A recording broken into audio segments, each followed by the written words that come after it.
प्रधानमंत्री ने अगले 1.5 वर्ष में 10 लाख लोगों की मिशन मोड में भर्ती करने के दिए निर्देश।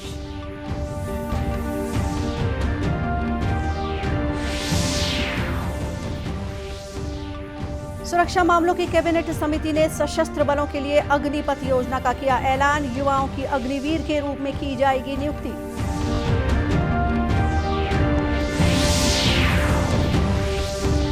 जांजगीर चांपा में बोरवेल के गड्ढे में फंसे राहुल को निकालने का काम अंतिम चरण में, जल्द हो सकती है निकासी।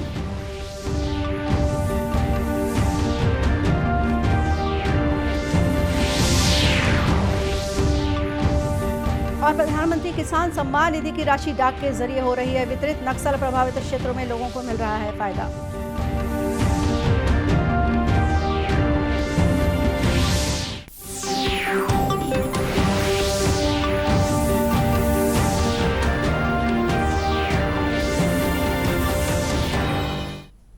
नमस्कार, आप देख रहे हैं दूरदर्शन समाचार। मैं हूं गोपा सान्याल और अब समाचार विस्तार से। प्रधानमंत्री नरेंद्र मोदी ने सभी विभागों और मंत्रालयों में मानव संसाधनों की स्थिति की समीक्षा की। श्री मोदी ने निर्देश दिया है कि अगले 1.5 वर्ष में सरकार द्वारा 10 लाख लोगों की भर्ती मिशन मोड में की जाए। प्रधानमंत्री ने ट्वीट करके इसकी जानकारी दी है। गौरतलब है कि इससे युवाओं को रोजगार के अवसर मिलेंगे। कोरोना काल के बाद यह सबसे बड़ी भर्ती होगी। जानकारों का कहना है कि सरकारी सेक्टर में व्यापक पैमाने पर इस भर्ती की घोषणा के बाद निजी क्षेत्रों में भी रोजगार के अवसर बढ़ेंगे। प्रधानमंत्री नरेंद्र मोदी के 10 लाख नई भर्तियों को मंजूरी देने के लिए रायपुर के युवाओं ने आभार जताया है। युवाओं का कहना है कि इससे बेरोजगारी पर कुछ रोक लगेगी। प्रधानमंत्री नरेंद्र मोदी जी जो रोज़गार के लिए जो नौकरियां निकाली है उससे युवाओं को बहुत लाभ मिलेगा और भविष्य में रोज़गार की जो बेरोज़गारी की समस्या वो दूर होगी। हम युवाओं को नौकरी के अवसर प्रदान करने के लिए प्रधानमंत्री जी का बहुत बहुत धन्यवाद करते हैं। हमको इससे रोज़गार मिलेगा और जिन बेरोज़गारों को अभी तक नौकरी नहीं मिल रहा था, भटक रहे थे, ये सब इससे क्या है, जो बेरोजगार है उन लोग को फायदा होने वाला है इससे। तो प्रधानमंत्री जी ने घोषणा किया है 10 लाख रोजगार का, इससे ये बहुत बड़ी उनकी बहुत अच्छा उनका ये योजना है और ये इससे हम बेरोजगारों का ही फायदा होगा। अब भारतीय सेना में युवाओं को सेवा का अवसर मिलेगा। सुरक्षा मामलों की कैबिनेट समिति ने सशस्त्र बलों के लिए अग्निपथ योजना का ऐलान किया है, जिसके तहत सेना अपने टैलेंट पूल का विस्तार करेगी। सेना प्रमुख जनरल मनोज पांडे ने आज प्रेस वार्ता में बताया कि अग्निपथ योजना के तहत युवाओं को अग्निवीर के रूप में सेवा का मौका दिया जाएगा। सेवा की अवधि 4 साल की होगी। उन्होंने बताया कि इस दौरान अग्निवीरों को सेवा निधि पैकेज भी मिलेगा।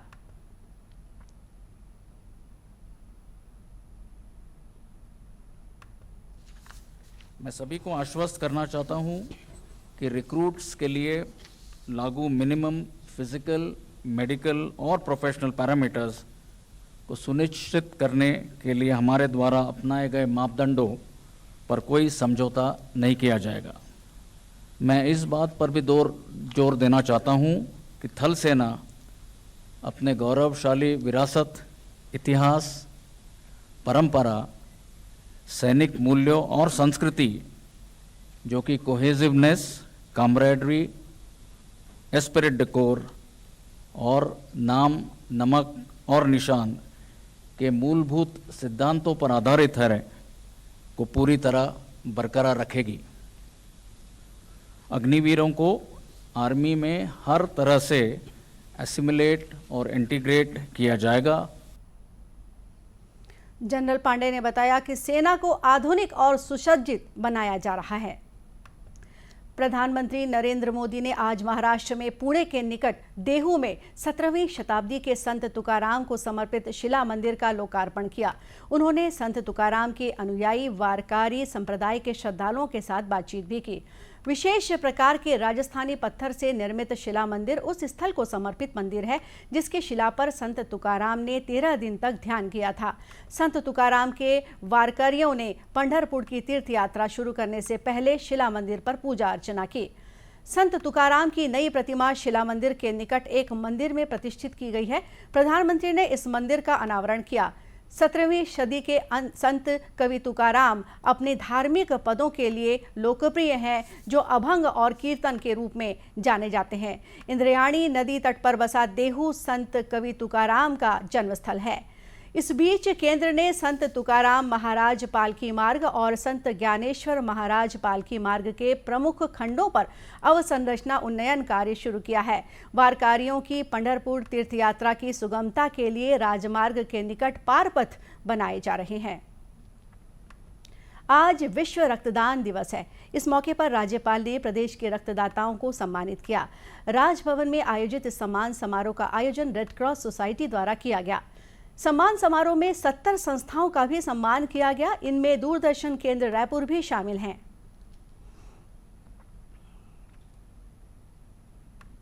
दूरदर्शन केंद्र रायपुर जो मेरे बॉस हैं मिस्टर पीके श्रीवास्तव,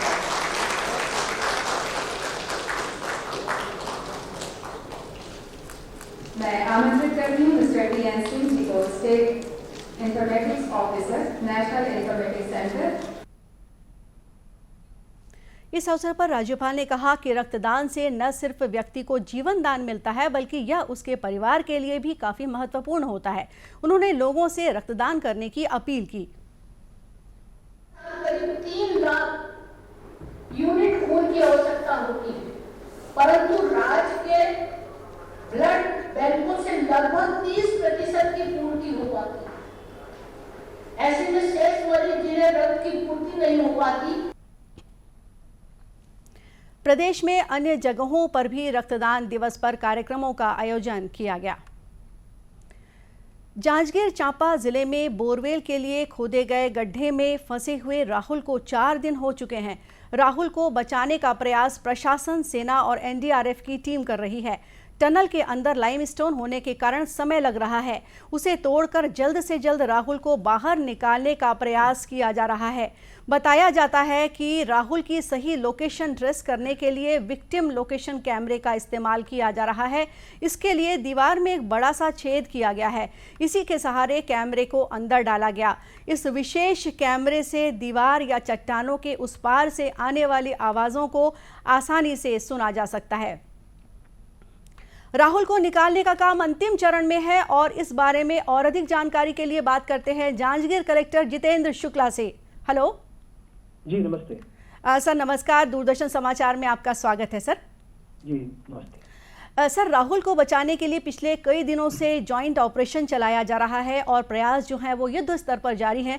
सभी लोगों को इंतजार है कि राहुल सकुशल सुरक्षित वापस लौट आए। अभी इस पूरे ऑपरेशन की क्या स्थिति है सर, और बच्चे की हालत कैसी है? देखिए, सबसे पहले मैं राहुल के हेल्थ के बारे में बताना चाहूँगा। राहुल के हेल्थ के बारे में मुझसे जो सिविल सर्जन हैं उनसे मैंने जानकारी ली थी। वो नॉर्मली ब्रीथ कर रहा है, सामान्य रूप से सांसें चल रही हैं। जो लास्ट मेरे पास में इन्फॉर्मेशन था 2 आवर बैक का। हाँ। और वो एक जगह पे स्टेशन है। हेल्थ थोड़ा कंप्रोमाइज्ड है, पर वो कॉन्शियस है। वो अपनी ओर से खाने की मांग कर रहा है, पर विपरीत परिस्थिति में कैविटी के अंदर पे फंसा हुआ है। और उस कारण उस तक फूड और बाकी हेल्थ पहुंचा पाना कल से संभव नहीं हो पा रहा है। इसके पहले वो जो ट्यूबवेल है उस तक वो आ जाता था। पहले फॉर्मेशन के बारे में बता दूं कि जिस ट्यूबवेल में गिरा है उसके एंड पे एक अलग से गुफा जैसी एक स्ट्रक्चर बनी हुई है। वो बच्चा उस गुफा में जाकर के रह रहा है और जब उसको किसी भी चीज की जरूरत होती है तो वो बाहर आया करता था। हेलो जी हाँ जी सर। हाँ जी, बाहर आया करता था। कल से उसने बाहर आना बंद कर दिया, बट हम कैमरे से उसको सारा मॉनिटर कर रहे हैं। उसका हेल्थ इस कंडीशन पे। आज भी वो अपनी ओर से खाने की मांग कर रहा था। हम कुछ देशी तरीकों से उस तक खाना पहुंचाने की कोशिश कर रहे हैं, बट अभी तक कामयाबी उसमें हासिल नहीं हुई है। जी सर। सर ये जानना बात है, उस प्यारे बच्चे को हम अपने पास जो लाने की कवायद कर रहे हैं, उस ऑपरेशन राहुल के बारे में बताना चाहूंगा कि हम लगभग टनल जो फॉर्मेशन बनाना था उसके एंड तक पहुंच चुके हैं। बट वहां पे जो चट्टाने मिल रही हैं वो ग्रेनाइट फॉर्मेशन, ये बहुत टफ क्वालिटी की चट्टाने हैं।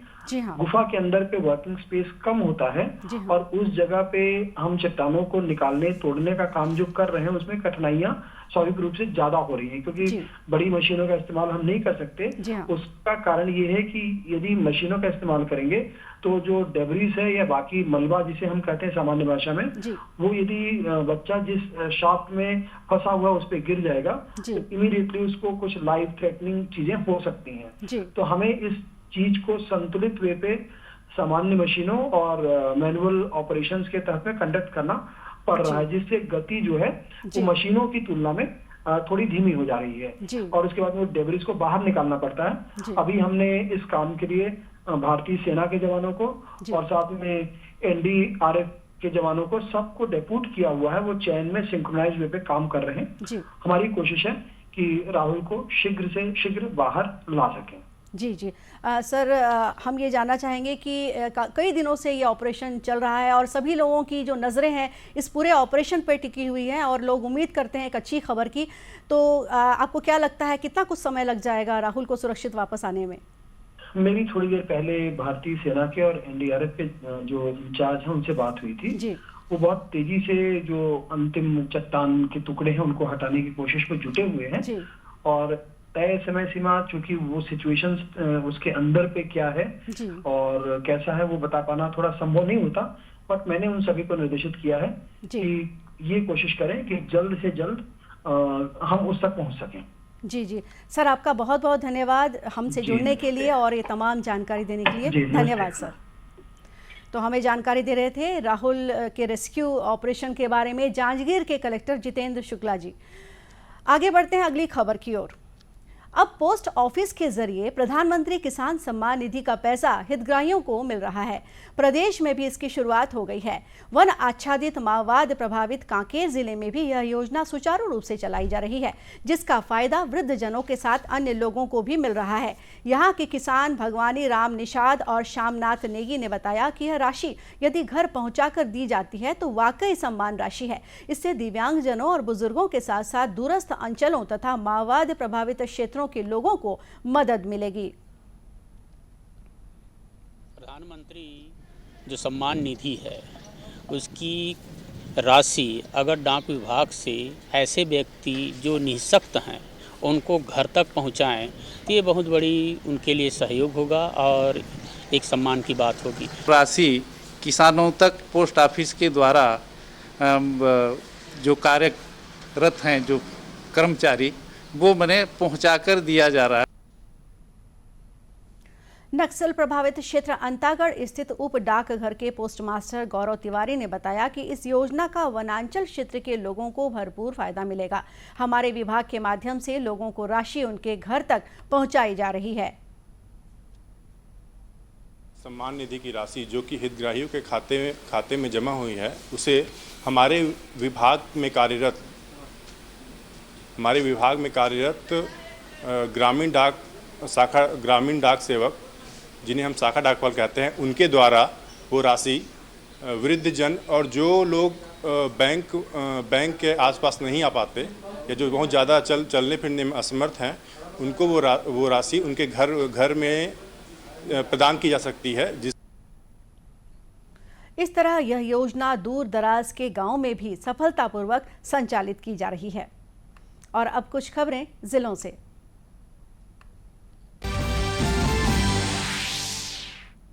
केंद्र सरकार के 8 साल पूरा होने के उपलक्ष्य में धमतरी में भाजपा ने गरीब कल्याण जनसभा का आयोजन किया। इस सम्मेलन में सांसद सुनील सोनी, रायपुर विधायक बृजमोहन अग्रवाल, कुरूद विधायक अजय चंद्राकर और धमतरी विधायक रंजना साहू मौजूद थीं। सांसद सुनील सोनी ने कहा कि केंद्र की योजनाओं से लोगों का जीवन स्तर उठ रहा है। गरीब किसान, मजदूर और व्यापारी सहित सभी वर्ग इन योजनाओं से संतुष्ट हैं। उन्होंने प्रदेश में केंद्र सरकार की योजनाओं को मिल रही सफलता के बारे में बताया।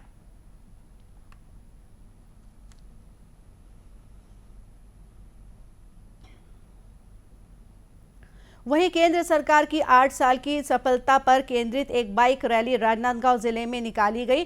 भाजपा युवा मोर्चा ने रैली के द्वारा जनता का आभार जताया। भाजपा युवा मोर्चा के जिला अध्यक्ष मोनू बहादुर सिंह ने बताया कि रैली का उद्देश्य केंद्र सरकार की उपलब्धियों को जन जन तक पहुंचाना है। बाइक रैली जिला भाजपा कार्यालय से शुरू होकर अस्पतालों, स्कूलों सहित विभिन्न इलाकों का भ्रमण करते हुए गौरव पथ पहुंचकर समाप्त हुई। बाइक रैली में जिला भाजपा युवा मोर्चा के पदाधिकारी और कार्यकर्ता शामिल हुए। और इसी के साथ ये समाचार बुलेटिन यहीं समाप्त हुआ। नमस्कार।